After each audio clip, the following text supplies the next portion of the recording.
Hello, my name is JD, also known as JD Beauty, and on this channel I talk about all things beauty, and today we're back with another Glam Gore. But before we get to the movie, let's talk about new subscribers. I have a few new subscribers, but of course I can only see 2 because y'all don't make your accounts public. What can I say? Thank you so much to Becky Reed, or Becky Red, as well as S. Jarky, Sajarky, S.J. Arky. You know, names here. On that note, we're gonna be going over another classic horror movie. And this one is called Scream, from 1996. Scream is another slasher, and it follows a teenage girl who is suffering the consequences of life, I suppose, as a masked killer stalks her and all of her friends and attempts and succeeds in killing everyone around her and attempts to kill her. So without further ado, let's put our hair back and let's get to the movie. This lovely movie starts off pretty quickly. We hear a phone ringing and a young lady goes to answer it. The person who answers the phone sounds like a man, and he says hello, followed by who is this? She asks who the caller is trying to reach. The man responds that he doesn't know. The woman says, I think you have the wrong number. And the man responds, do I? The woman simply responds, it happens sometimes. Take it easy, and then hangs up the phone. Before she can get too far away, the phone rings again. She picks it up and she hears the exact same voice say, sorry, I must have dialed the wrong number. The young lady asks why he dialed the number again then. The man says he called back just to apologize. The young lady says, you're forgiven, and then goes to hang up. But before she can hang up, the man says, wait, don't hang up. He says that he just wants to talk to her for a second. The young lady says, you've got 900 numbers to call if you just want to talk to somebody. And then she hangs up. The young lady walks away again. She goes into her kitchen and starts to pop some popcorn. Of course, the phone starts to ring again, and she, for some reason, decides to answer it again. The young lady asks who this is, and the man says, you tell me your name, I'll tell you mine. The young lady says, I don't think so, and proceeds to pop her popcorn. Hearing this from the other side of the phone, the man asks, what is that? She says that she's popping some popcorn, and the voice on the other side of the phone says, I only eat popcorn when I go out to watch movies. The young lady responds that she's going to watch a video at home, and the man responds, well, what are you about to watch? And she says, I'm just gonna watch a scary movie. The man on the other side of the phone says, oh, you like scary movies? And then proceeds to say the most iconic line, which is, what's your favorite scary movie? The woman responds that she doesn't know what her favorite scary movie is. And the killer says, oh, come on, you've gotta have one. Think real hard, like what's the first thing that comes to mind? And then she says, all right, well, Halloween. The man then randomly asks if this young lady has a boyfriend. And she says, why, you trying to ask me out? The man says, maybe, and then again asks if she has a boyfriend. The young lady says no, and the man reminds her that she never told him what her name is. The young lady's like, well, why do you want to know my name is so bad? And the man says, I want to know who I'm looking at. Obviously disturbed by this response, the young lady asks him to repeat himself, and he says, I said I want to know who I'm talking to. She's like, that's not what you said. The young lady says, yeah, I gotta go. And as she starts to hang up, the man says, don't hang up on me. She hangs up anyway, and the man obviously calls back instantly and says, No, you listen, you little bitch. You hang up on me again, I'll gut you like a fish, understand? The young lady asks if this is some kind of joke, and he says, no, it's more like a game. The young lady says that she will call the police, and the man on the phone tells her they won't make it in time because we are out in the middle of absolute nowhere. The young lady asks what this guy wants, and he says, to see what your insides look like. The young lady says, my boyfriend will be here any second. And the guy on the phone says, I thought you didn't have a boyfriend. She says that she lied, and her boyfriend is big and buff, and he's on the football team. When he gets here, you're through. The man on the phone is like, right, yeah, your boyfriend's name wouldn't have to be Steve, would it? The young lady asks how he knows that name, and the man on the phone tells her to turn on the patio light. Doing as he says, she goes over to the patio and turns on the light, where she sees her boyfriend, this jock, tied up in a chair outside. The man on the phone says that he's going to ask her a few questions, and if she gets them right, boyfriend Steve gets to live. The man on the phone says, I'll even give you a easy round first. He asks her to name the killer from the movie Halloween, which earlier she named as her favorite movie. Due to her stress and panic, it takes this young lady a second to get the answer in her head, but eventually she says Michael Myers. The man's like, oh, good job. Now on to a harder question. While she cries, he proceeds to ask, who is the killer in the movie Friday the 13th? The young lady obviously responds, Jason. And the killer says, wrong.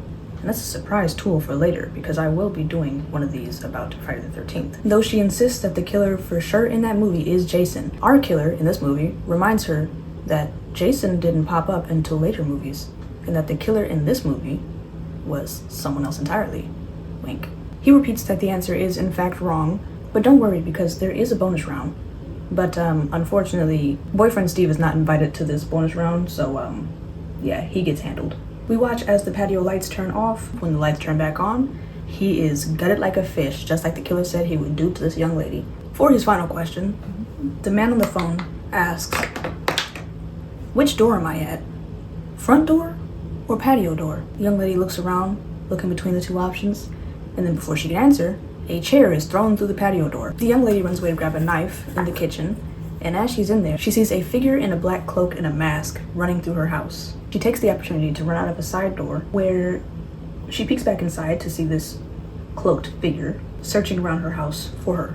When she looks back out, she sees a car driving down the road. She makes an attempt to crawl past the window. He reaches through that window, grabs her, snatches the knife, and when I say reaches through the window, I mean he literally breaks the glass. She runs off away from him, but can't quite get too far away before this insane individual just jumps through the window. This masked individual proceeds to stab this young lady in the chest. While she struggles, he starts to choke her out. She kicks the masked individual off of her just as she sees her parents getting out of that car we saw driving and walking into the house. She tries to call out for them, but she can't quite get the words out as she has been stabbed and strangled. The parents walk inside just as the killer catches up to this young lady, and he proceeds to drag her away as the parents go inside and see that their house is a mess. You know, chair was thrown through the window and all that. We finally get to hear this young lady's name, and it is revealed as Casey, as her parents call out for her because they can't find their daughter in this massacre of their house. The parents call the phone that Casey has been hanging on to throughout this whole scene, and they can hear her struggling on the other end of the phone as she is dragged off by our masked individual. The father tells the mother to run off to the neighbor's house, or well, drive off to the neighbor's house and use their phone to call the police for some reason. The mother steps outside, but she doesn't get far before she starts screaming in absolute terror. The father comes to see what she sees, and right there in their very front yard, they see the body of their daughter hanging from the tree, covered in blood, intestines spilling out, all that good stuff. We cut away from that incredibly interesting scene, and we see a young lady typing away at her computer. She hears a noise from her window and gets a little, concerned about that. She goes to see what it could have been, and she gets jump scared by a boy at her window as he crawls inside. She calls this boy Billy. Billy is her boyfriend. And then she hears a knock at the door, and she tells Billy, "You need to go," as she goes to answer the door for her father. She answers the door for her dad, who says, "I heard screaming," and she's like, "No, you didn't. You're insane." The father says, "Yeah, anyway, I gotta sleep because I got a flight to catch in the morning, and I won't be back until Sunday." He's away on business. What is business? We don't know. When the dad leaves, this young lady goes to check on boyfriend Billy, and we see that he is just hiding beside her bed. Billy proceeds to tell this young lady about how he was at home and he was watching The Exorcist, and as he was watching it, it made him think about her. And she was like, "The Exorcist made you think about me?" And he's like, "Well, it made me think about us." He says it made him think about how 2 years ago when they first started dating, they were hot and steamy and blah blah blah blah blah, but now it seems like they fizzled out. He then says, "Don't worry, I'm not trying to break your little underwear rule, but can we do some over the clothes stuff?" To which this young lady says, "Yeah, sure, why not?" So they proceed to make out on this bed. Before long, this young lady stops him and is like, "All right, that's enough of that. Get out of my room." Billy tells this young lady, "I'm not trying to rush you into anything, by the way." And she's like, "Yeah, for sure, no. Get out, though." We flash to a school that's being blocked off by the police, and we see the young lady walking towards the school as she passes by reporters, police cars, all that good jazz. As she walks by these reporters, she hears one of them say that 2 teens were murdered yesterday and that the killer is still on the loose. Another young lady walks up to our main character to talk about the killings and whatnot, and our main girl refers to her as Tatum. She explains that the girl that we now know as Casey from the beginning scene was found murdered. We then cut to a classroom where our main girl is sitting, and then she is soon introduced to us by name by the teacher as she calls out to her as Sydney. It is now her turn to be questioned/interrogated by the police who are in the school, and we now hear her last name as the principal says that Sydney Prescott is now present to be questioned. Sydney goes into the principal's office where the police are, and we find out that she is more familiar with the deputy who she refers to as Dewey. The police begin to question Sydney, and then the scene cuts to outside of the school as we hear an announcement from the principal saying like, you know, stay vigilant, stay in groups, don't get caught lacking.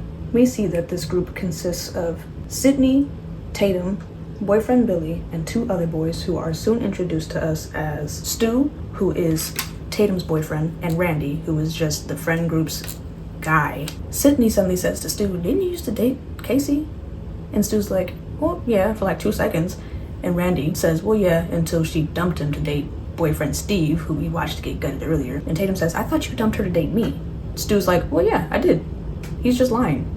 For sure. Randy asks if the police are aware that Stu used to date Casey. Stu asks if Randy thinks that he was the killer. Randy's like, well, yeah, a little bit. And Tatum says, don't worry about it, guys. Stu was with me last night. Trust. Randy is like, was that before or after the hacking and slashing? Tatum asks where Randy was last night, and he's like, at work, where I always am. Stu's like, well, I didn't kill anybody. And Billy's like, no one said you did. Randy and Stu continue to go back and forth joking about this death until Sydney gets overtly uncomfortable and just walks away. The scene then switches to Sydney getting off of her bus. Back at her house, Sydney calls Tatum and is like, is it cool if I stay over your house until Sunday when my dad gets home? And Tatum's like, well, why, what's wrong? And Sydney just says, it's starting to feel like deja vu. She then sits on the couch and turns the TV on, where she sees nothing but multiple news articles about this murder. We stop on one channel where a specific reporter is talking about the death a year ago of this woman who was named Maureen Prescott. And we understand that this woman was Sydney's mother, and she is why Sydney is so on edge right now. Sydney then falls asleep on the couch. Sydney is woken up hours later by her phone ringing. She answers it, and it's Tatum basically saying like, hey, I'm running late, but I will be on the way to come pick you up soonish. Sydney tells her to hurry up, and she hangs up the phone and lays back down, but only for a second before the phone rings again. She answers it and is like, just get in the car and drive, Tatum. But it's not Tatum. It's the same voice from earlier in the movie, and all we hear it say is, Hello, Sydney. Sydney asks, who is this? And the voice says, you tell me. She says, I have no clue. The voice says, scary night, isn't it? With all the murders and whatnot. It's like it's right out of a horror movie or something. Right after that line, Sydney says, you gave yourself away. She believes that the caller is her friend, Randy, because he knows everything about horror movies. The man asks, What's your favorite scary movie? and Sydney's like, come on, Randy, you know I don't watch scary movies. They're stupid. They're always the same. Some stupid killer stalking some big-breasted girl who can't act, who's always running up the stairs when she should be going out the front door. The man asks if she's home alone, and she refers to him as Randy again, and the voice says, I'm not Randy. Sydney asks who the man is, and the man says, it's not who I am. You should be asking where I am. Sydney asks where he is then, and the man says that he's on her front porch. So she goes over and she says, I call your bluff. She unlocks the door, she steps out onto the porch, and she notably leaves the door open as she goes to look around her porch. Sydney asks this guy, where are you then? And he says, right here. Since she finds nothing, Sydney asks the man if he can see her right now. He says yes. So Sydney, once again calling his bluff, sticks her finger up her nose and asks, what am I doing right now then? When the voice doesn't answer quickly enough, she once again refers to him as Randy and then goes to hang up the phone. The man says, If you hang up on me, you'll die just like your mother. and that is when Sydney starts to take this man seriously. Sydney, now realizing that this might not be a joke by Randy, gets scared and runs back inside and closes and locks the door. But she doesn't manage to get far before she is attacked by the same masked, cloaked person who attacked Casey in the beginning. He pops out of the closet with a knife, goes to attack her, but Sydney manages to put up a fight until this masked man headbutts her. The man goes to stab Sydney, but she kicks him, gets away, and then she runs to get out of the door, but she realizes that the chain is on the door, so she can't quite get out that way. Running out of time to get the chain off, she says exactly what she said dumb horror movie protagonists do, and she runs upstairs instead of out of the door. Sydney runs to her room and goes to close and lock the door, but she can't quite lock it, so instead she pulls her closet door in front of the door to stop it from opening. Of course, the killer is right behind her and tries to open the door, but gets stuck by the closet door keeping it shut. She goes to call the police, but she can't because the killer has cut the phone lines, so instead she goes to her handy-dandy computer and calls or contacts the police from there. When she notices that the killer has gone silent, she looks back and she sees that the killer's gone. Before she can think about that for too long, boyfriend Billy pops up at her window again. She goes over to him, hugs him as he comes inside, and he's like, I heard screaming, so I came to check. And just as she's starting to embrace him, a cell phone, or the old one, drops from his pocket. She looks down at it, looks back up at him, and she starts to suspect that he is the killer. So she backs away from him. Billy calls out to her and she runs like full sprints. This girl's fast. She runs down the stairs, she runs to the front door, she throws it open, and she sees the killer's mask right there. But don't worry, it's not actually the killer. It's Deputy Dewey as he's holding up the mask. The police arrest Billy as he insists that this was not him. He did not commit any crimes. We cut to the police station where Sydney is sitting with Dewey while he tries to contact her father. He's looking at the hotel where she says he checked in, but there's no records of him checking into that hotel. Dewey asks, is it possible that he could have checked into any other hotel? She says, bro, I don't know, maybe. Dewey is called away, so he leaves for a second, and Sydney looks up to see Billy just like straight staring her down from the interrogation room or the sheriff's office, not entirely sure. The sheriff asks Billy about his cellular telephone, and Billy's like, yeah, everyone has one. He promises that he did not make any of those phone calls to Sydney or Casey. Billy's dad says, just check the phone bill and you'll see. The sheriff says they'll have to hold him until they can access their phone records and see if he made any of those calls. We cut to this reporter that we've been seeing throughout this movie as she pulls up outside of the police station and tells her cameraman, like, come on, follow me.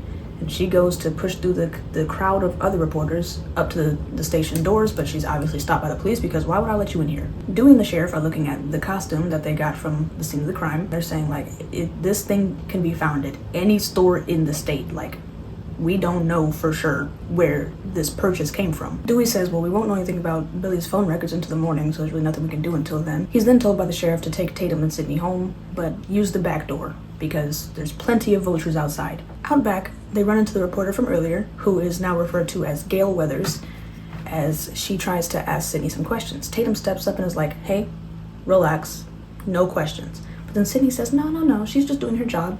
She steps up and says, how's your book going? And Gail says, well, it's gonna be released soon. Sydney says, okay, I'll keep an eye out for it. And Gail says, I'll send you a copy. And then Sydney just turns back and, bow, rocks her. We cut to Tatum's room where she and Sydney are sitting. Dewey comes in to check on them and says, hey, I'm gonna be in my room. If you need me, scream, I'll come for help. And then he shuts the door.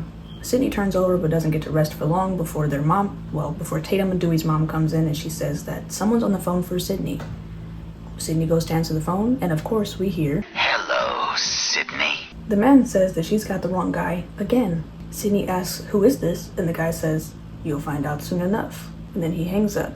We cut to the next morning where Sydney, Tatum, and Tatum's mom, and Dewey are sitting in the kitchen watching the news where we see a report about the killing from last night, also followed by a report about this man named Cotton something. We're going to refer to him as Cotton because I can't remember everything else, but we understand that he was pointed out by Sydney as the man who murdered and assaulted her mother. Dewey says that Billy was released because his cell phone bill showed that he didn't make those calls, not to mention that he was in jail when the last call was made. Dewey says that any calls to Sydney and Casey will be cross-referenced, but it's going to take some time to get any information back. We cut to Dewey dropping off Tatum and Sydney at school that is still swarming with police and reporters. Sydney sees Gail and goes over to talk to her, and Gail's like, hey, hold on now. I'll call the police over here. And Sydney's like, I'm just here to talk. Sydney asks Gail if she still thinks that Cotton, the man who she put away for allegedly murdering her mother, if she still thinks that he's innocent. Gail says it doesn't matter what I think. If he's been arrested, he's on death row. Sydney says, well, if he didn't do it, then why was he wearing that blood-covered coat? Gail says that coat was planted on him and he was framed. Sydney says, I saw him leaving my mother's house with that coat on before she was murdered. And Gail says, no, you saw someone leaving the house with that coat on. Inside at their lockers, we see Sydney at her locker, Tatum at hers with Stu, her boyfriend. Sydney asks Stu, is Billy mad at me? And Stu's like, well, I wouldn't say he's mad, but his girlfriend tried to get him arrested for brutal murder, so his heart's broken. A guy in the same costume that the killer was wearing goes running down the halls screaming, and I'm sure that's very traumatic for Sydney. So, disturbed by that, she turns to walk away, but she runs into Billy. Billy stops her and is like, hey, it's just me. And Sydney's kind of like hesitant at first. Billy says, you don't still think it's me, do you? And Sydney says, well, no, but someone was there that night in my house with that costume on trying to kill me. Billy insists again that it wasn't him. And Sydney says, well, yeah, it couldn't have been you because the killer called me last night while you were in jail. She asks if Billy is mad, and Billy's like, well, my girlfriend would rather accuse me of being a murderer than touch me. And Sydney's like, that's just not true. Billy's like, well, you just haven't been the same since your mother died. And Sydney gets reasonably upset. Billy's like, it's been a year since your mother died. It's time for you to get over that. She's like, are you insane? It's been 1 year tomorrow exactly since my mother was murdered. And Billy's like, well, yeah, but when my mom left me and my dad, I just had to get over it and accept that's life. And she's like, yeah, your mom and your dad got separated. They separated. They divorced. She left you. My mom was murdered. Billy's like, okay, I'm sorry, that's a bad analogy, but I just want my girlfriend back. And Sydney's like, well, I'm so sorry that my post-traumatic stress disorder is so inconvenient for you in your perfect little life. And then obviously she walks away. We see a brief scene of the principal in his office with those two boys who are running through the hall with the costumes on. He's threatening them with scissors, and then he expels them. We then cut back to Sydney as she is in the bathroom. She hears two girls talking from inside the stalls about her, and she goes to hide in one of the stalls as they're coming out. And they're basically like, I think that Sydney did it. The girl implies that Sydney was a slut like her mother, implying that maybe she was sleeping with Steve and she decided to kill both him and Casey. The girls continue to theorize about Sydney being a killer as they both leave the bathroom. Sydney leaves the stall, goes to look at herself in the mirror. Sydney starts to hear her name being whispered, and she's like, hello? But no one speaks up, so she's like, I'm going crazy. So she turns back to the mirror, but as she does that, she hears her name much more clearly. She turns around, she looks down under the stalls. She doesn't see anything at first, but then slowly, we see 2 feet coming down from one of the stalls. Door unlocks, our masked killer comes running out of the stall, goes to tackle Sydney. She ducks and slides out of the way, runs out of the bathroom, runs down the hall, and we hear a report of several pranks similar to this going on around the school. We cut to Gail outside of the school as she's trying to question Dewey. She strokes his ego a little bit to get some more fluent answers out of him. We then hear an announcement from the principal as he says that school is suspended until further notice due to obvious reasons. And, the students celebrate for a second until he's like, but also there's a curfew starting at 9 o'clock tonight. And, the students are like, gosh darn it. We cut to Tatum and Sydney as Tatum insists that the guy that Sydney saw was just another prankster. They've been happening all around the school all day. Stu walks up to them as they're walking and snatches up Tatum and says, well, since school is out, everybody come to my house. We're having a party. It takes a second for Sydney to agree to this, but eventually she's like, all right, cool, fine, I'll go. We cut back to the principal in his office as he is looking at the ghost face mask. He puts it on, looks at himself in the mirror, but then he hears a knock at the door. He goes to answer it, no one's there. He closes the door, goes back to look at himself in the mirror, here's another knock. He goes to look, no one's there. Obviously irritated, he decides to go and look around. He looks around for a moment, but he can't seem to find anybody. So, frustrated, he goes back to his room, or his office, closes the door. Our killer pops out, stabs the principal several times, and then we cut away to Sydney and Tatum as Tatum says that maybe Cotton, the guy who she accused of murdering her mother, really was just having an affair with her mother. Sydney says, well, if I was wrong about him, then that means that the man who killed my mother is still out there somewhere. We then cut to the video store that Randy works at as Stu sneaks up on him, scares him a little bit. They talk for a moment before Randy points out that Stu is standing in the horror movie section of this video store that he works at.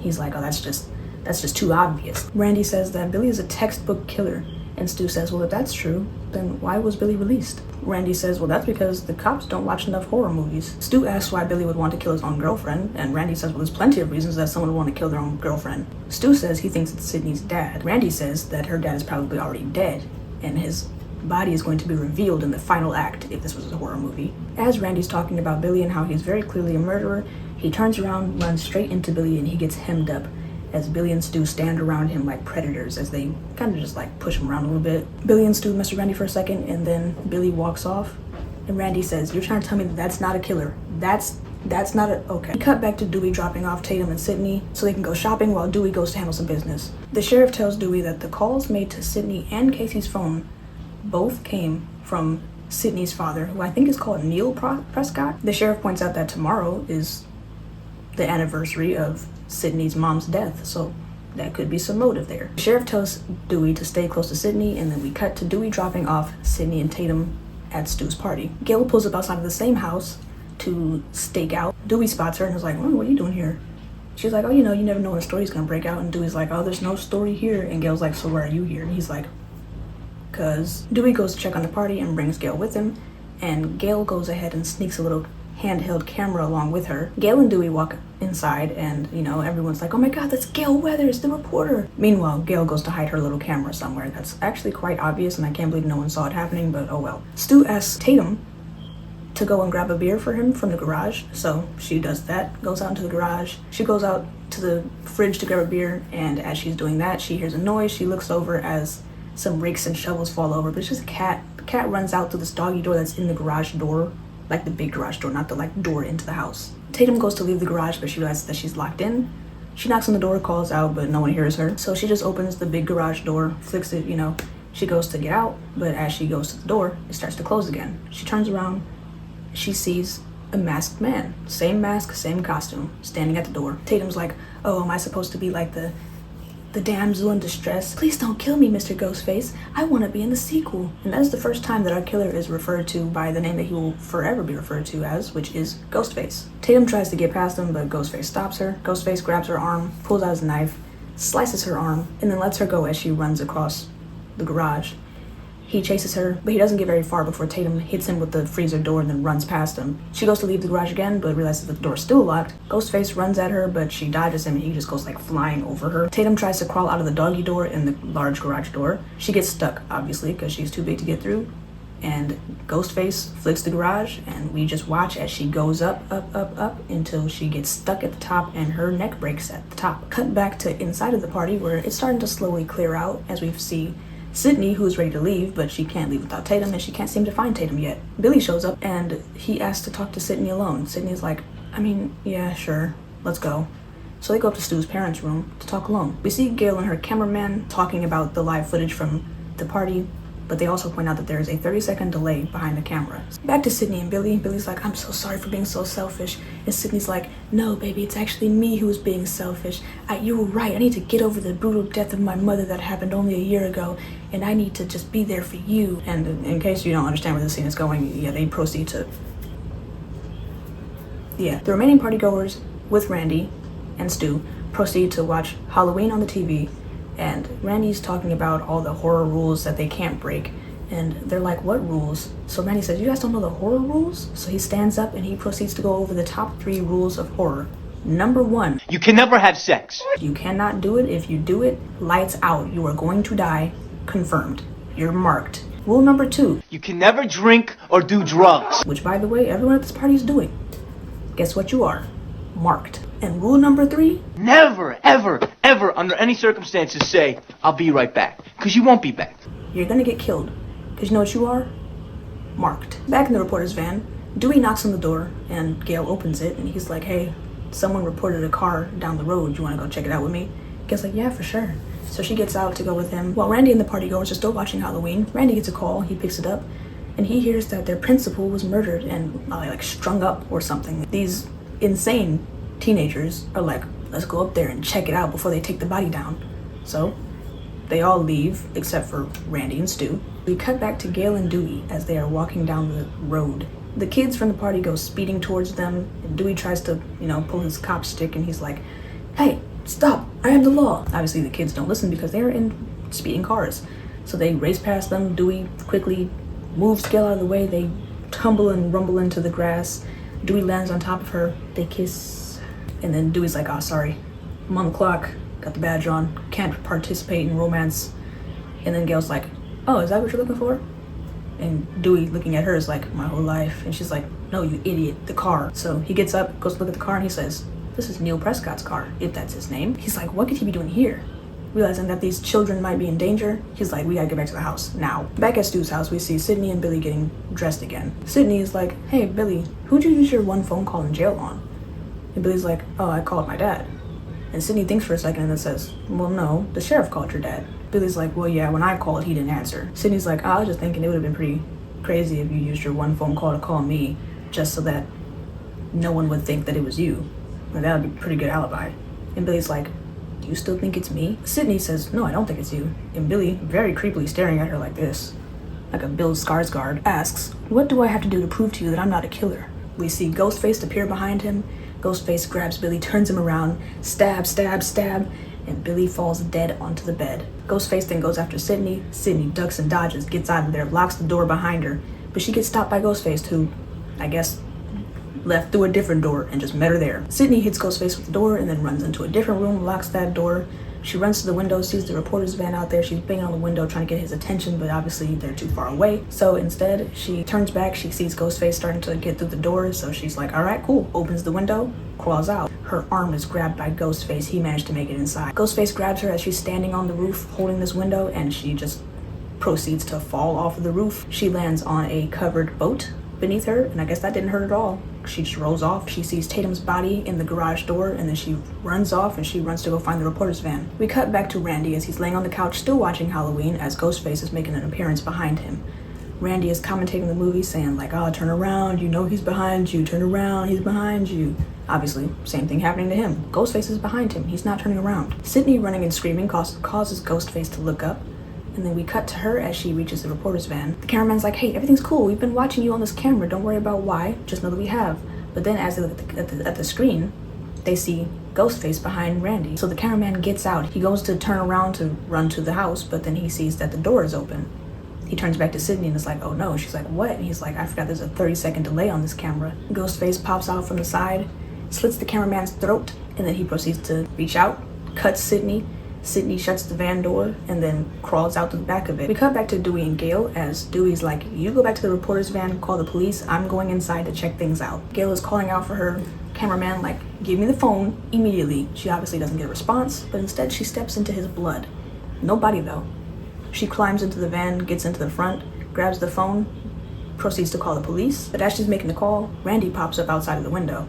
And she proceeds to beat this boy with her phone. She steps on the gas, reverses, and that causes the cameraman's body that was on top of the van to slide down into view, and then she races off. But as she's driving off, we see that Sydney is running in the road, waving her down for help. Gail doesn't see her in enough time to stop, so she instead swerves off the road and she crashes into a tree. Sydney runs back to the house to call for help, but instead she just sees Dewey stumbling out of the house with a knife in his back. Ghostface steps back into view. He grabs the knife from Dewey's back, does his iconic knife wipe, and then he goes after Sydney. Sydney locks herself inside of Dewey's police car. Dewey's little police radio goes off, so Sydney's like, hey, yeah, Ghostface, here, murder. Dewey's down, help. As she's doing that, the locks start to pop because Ghostface has the keys to this car. So as she's trying to keep all the doors locked, we see in the background, the trunk starts to pop open. Sydney unfortunately does not realize this until it's too late. Ghostface hops into the car, grabs her, tries to choke her out, but Sydney manages to fight back. She kicks him, she gets out of the car, and she runs back over to the house. She grabs Dewey's gun just as Randy is stumbling up to the house, and he's like, bro, okay, calm down, turn the gun away. I think it was Stu. Stu stumbles up behind Randy and is like, wait, I think it's Randy. And as they're trying to blame each other, she's like, you know what, forget it. I don't care. She goes back inside, locks the door on both of them. Billy manages to get up, and he's trying to go out the front door. And Sydney's like, no, they're out there. And he's like, no, it's okay, I got it, give me the gun. He grabs the gun from her, and then he opens the front door. Randy comes inside and is like, oh, thank God. Stu is going crazy, bro. He's definitely the killer. And as he's talking, Billy, bow, shoots Randy. Sydney tries to run away, but she runs into Stu. She's like, help me, please. And Stu lifts up this device and speaks into it, and it's a voice modifier, and all she hears is, Surprise, Sydney. Billy and Stu are revealed to be our killers. They are both Ghostface. They proceed to torment Sydney in Stu's kitchen. Stu stands very closely behind Billy during this scene. Like, he's like pressed up against him, has his chin on his shoulder. That, listen, I'm not saying anything, but what I am saying is that I think that Stu was in love with Billy and Billy was not in love with Stu. That's all I'm saying. That's all I'm saying. All right, moving on. In this scene, Billy reveals that he and Stu were actually the ones who killed Sydney's mother last year. Sydney's like, why? And Billy's like, oh, you want a motive? How about because your mother was a slut? How about because she was sleeping with my father and that's why my mother left us? That's why she abandoned me. Stu holds the gun up to Sydney and then puts it down and says, wait a minute, I've got a surprise for you. I'll be right back. He stumbles away and leaves her with Billy and then comes back moments later with her father. Stu puts all the evidence such as the voice modifier, all these things. He puts everything on the dad and it's like, we're gonna frame your father for murder. And the story's gonna be that on the anniversary of his wife's death, he just snapped and he proceeds to kill everybody, including his daughter and himself. And the only two remaining survivors are Stu and Billy. Through this whole scene, Stu is just spitting everywhere. He's like, Matthew Lillard was down to party, I guess. He was just spitting everywhere. After this, Billy and Stu proceed to stab each other so they can look like they were at least attacked and weren't just left completely alone, because that would be pretty obvious. Billy tells Stu, all right, go grab the gun. Stu goes to grab it, but he realizes that it's not there. We then see that Gail has the gun. Billy's like, well, I know something that you don't know. And he proceeds to grab the gun from her, kicks her like out of the door and into this pole on the porch, and she just is knocked out next to Dewey's body. And Billy's like, yeah, the gun works better when it's not on safety. Billy and Stu go back into the kitchen, but we now see that Sydney and her father are gone. The phone rings and Billy answers the phone to hear Ghostface's voice that soon turns into just Sydney's voice as she explains that she has called the police. Billy runs through the house, extremely upset, in search for Sydney, hearing noises that are clearly coming from a closet. Billy goes to the closet and opens it up, but then he looks at the TV and notices that Halloween is still on, and they're at the scene where Lori is hiding in the closet while Michael is trying to get her. And as he looks back towards the closet, Ghostface comes out with the umbrella in his hand. He stabs Billy in the chest with the tip of the umbrella. And then as Billy stumbles to the ground, Ghostface rips the mask off. And of course it's Sydney. She just put the costume on so she could, get some revenge. Stu comes stumbling out of the kitchen and tackles Sydney. They have a good old little tussle on the ground. Sydney bites him and manages to get away. She hits him over the head with a vase, knocks him onto the ground, and as he's laying there, Sydney gets up and pushes the TV onto his head, and he is just electrocuted to death. Sydney runs off but doesn't get far before Randy grabs her, and Sydney's like, oh my god, I thought you were dead, and Randy's like, yeah, I probably should be. But before they can talk for long, Billy gets up and punches Randy and then manages to get on top of Sydney. Billy lifts his knife up, goes to stab her, and then bow, straight in the chest. He gets shot by Gail, who got up again and took that safety off of that gun and got him for real this time. Sydney, Randy, and Gail are left to just stand around all these dead bodies. And then Randy is like, be careful, because this is the part during the scary movie where the killer comes back for one last scare. And then Billy just like lurches awake for a second and then bow. Sydney shoots him right between the eyes, forehead, dead, headshot. We cut to a scene of Deputy Dewey being wheeled away on a stretcher.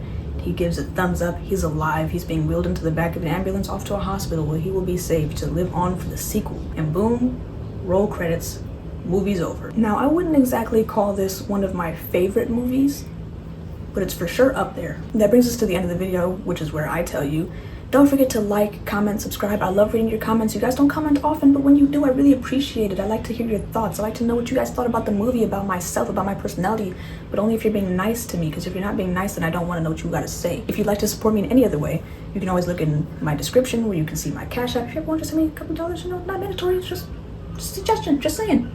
No one's pressuring you, calm down. Also my Instagram, which I always forget to post on, but we're getting there. I'm gonna eventually remember to do so. Also my email, because that feels like a professional decision to make. I'm hungry. You can also always check out my previous videos. But anyway, that brings us to the actual end of the video, which of course means that I do not have an outro. I never do have an outro. I probably never will have an outro. At this point, not having an outro is my outro. However, I'll be right back.